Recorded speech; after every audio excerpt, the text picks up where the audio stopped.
In the previous video, I discussed about cell membrane that separates inside of a cell from the outside. Today, let's go inside the cell. A jelly-like substance fills inside the cell. It's called cytoplasm.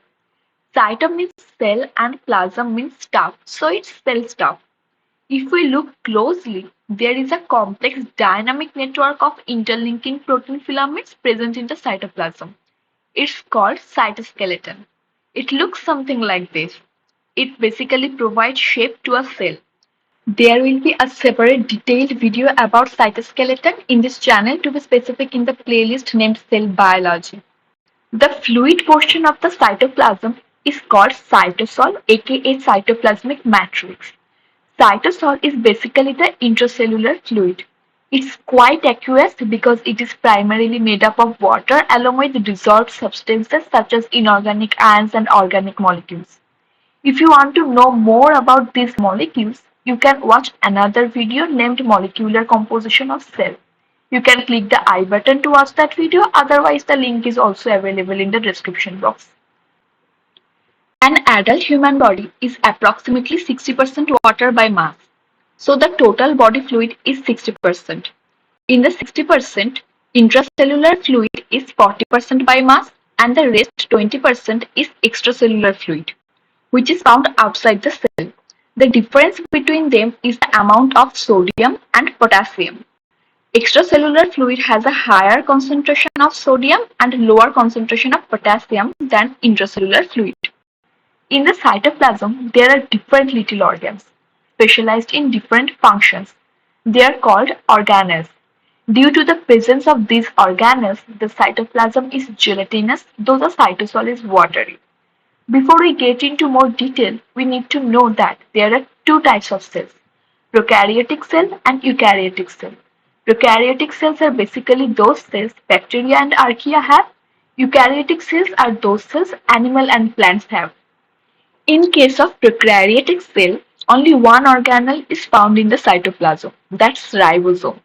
In some specific cases, vacuole is also found. In case of eukaryotic cell, different organelles are found in cytoplasm, such as centrosome, endoplasmic reticulum, Golgi apparatus, lysosome, mitochondria. In some specific cases, vacuole and chloroplast are also found. There are other organelles found inside the cell, but not in the cytoplasm.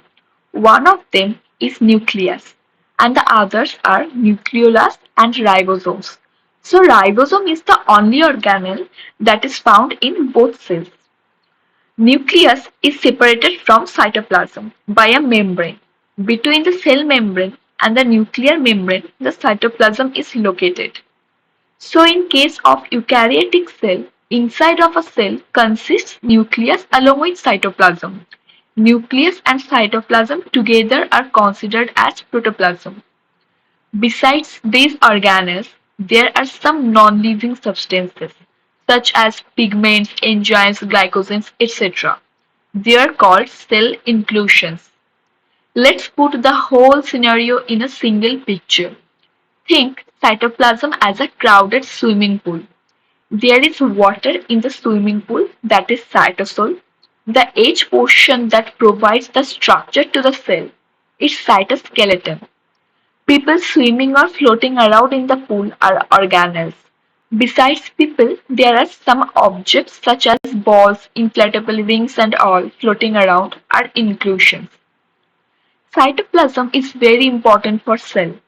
Without cytoplasm, the cells would get depleted and the materials would not easily pass through the cell from one organelle to another.